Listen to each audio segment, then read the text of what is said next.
Welcome to the lightning talk session. My name is Florian Putz. I'm the co-founder of Paryonix. We are a Styrian company focused on 3D software, game development tools and games. And today's talk is about building your own game engine. So what would be the motivation to build your own game engine? What were the goals that we had? How much did it cost? What tech did we use? What were the challenges? And what did we finally get? Well, I'm coming from a Unity background. I had worked with Unity professionally for quite a while.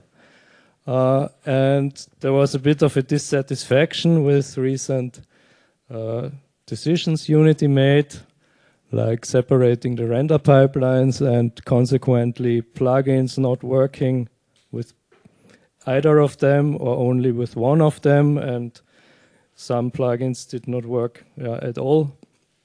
And 1 year into development, the Unity runtime fee happened, which was basically a confirmation of being on the right path. And a third big motivation was the realization that you actually spend a lot of time on tools and engine customization. This could easily be 1 or 2 years. You just customize your engine and build your own tool set so you can finally work on your game. And we thought, why not use this time instead and just build a small engine that is geared towards the needs we have. I know there are other engines like Unreal and Godot, for example, but Unreal was basically the opposite of what we wanted because it's a very heavyweight engine and it's also third-party owned, so you still have to go with all the decisions they make. And Godot at that time simply couldn't deliver the performance. It was also very unstable at that point. Yeah, I did recent tests and not much has changed. The goals we had were a lightweight, low overhead engine that's also very fast, so not something that takes 5 minutes to boot and compiles 8,000 shaders when it starts up. It should also be geared towards the needs we had, so the goal was not to do all this customization work that you usually do and write your own plugins. That should be already included in the engine itself. It should also be as simple as possible with as little dependencies as possible.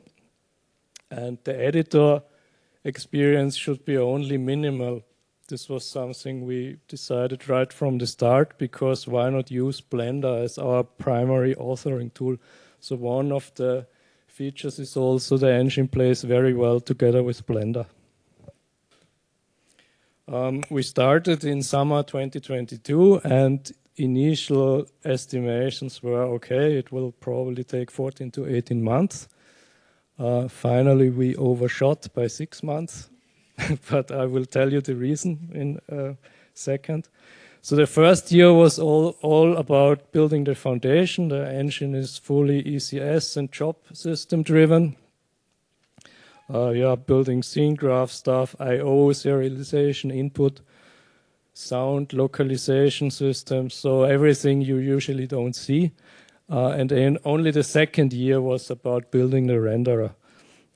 This was basically done after 6 months, and then I decided, well, maybe it would be a good idea to add physical-based rendering because, of course, it gives you much more artistic freedom. And physics was only considered optional, and I thought, maybe it's also a good idea to add physics. So this is where the plus 6 months come from. So 4 months for the physical-based rendering and 2 months extra for the physics. Cost-wise, it was 2 years full-time. If you assume this being a senior position, it's probably about 150K per year. If you have a bigger team, of course, there's no upper limit, obviously. but I think 300K is a sensible baseline for building such an engine. The tech we used, well, it's C++ based. For the rendering, we chose DirectX 11 because it's a mature API, it's well documented, and it's also a good baseline because if you upgrade later to Vulkan or DirectX 12, you want to make sure that these implementations are actually faster than the DirectX 11 path. At the moment, it's Windows only, but of course, you can easily port it to any other platform, so it's kept open for porting.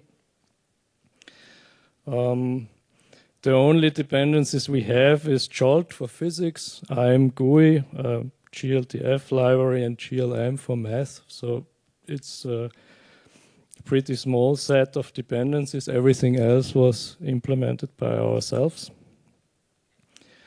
The biggest challenges actually came only in after we decided to add physical-based rendering, because once you do that, it draws in a lot of other problems, like image fidelity becomes an issue and temporal stability becomes an issue.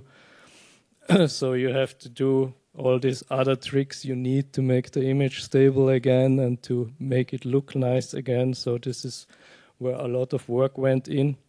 Another big area was frame pacing. I think there was a talk a few years back from I think, 2019 or so. This was also a big package of the work to get a stable frame rate. It's also connected to load balancing and GPU, CPU sync points. This was also quite tricky to get right. But what we did from the start was we always used very large data sets to test. So this saved, again, a lot of work in the end, because we tested with really big scenes from the start, like a couple of million meshes, 10 million entities. So the smallest test sets were also always like a few million entities in the scene. And so in the end, this really worked out well. What we got finally, is a full GLTF compliant based renderer. We support all Chronos extensions, so you have quite some freedom when it comes to materials. If there's a full post-processing stack in, we support LODs, hierarchies, animations, skinned animations, so basically everything you need graphics-wise. There's also, of course, all the other things that you need in the game engine, like 3D audio engine, Jolt-based physics, asset management, backend. There's already built-in localization, because that's often stuff people forget. You might want to localize your game at some point. There's an input system, and there is, of course, an in-game editor, but the whole pipeline is actually geared towards using Blender as your primary authoring tool. We actually do this with custom attributes that get exported to the engine.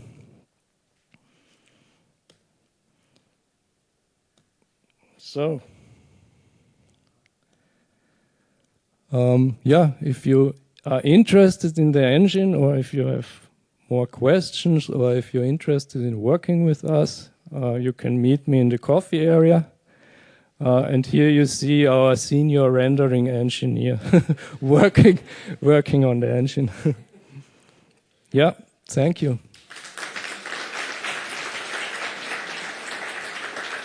And you are also not leaving without a gift.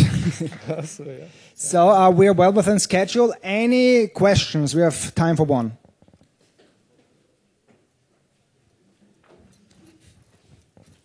Getting a workout in.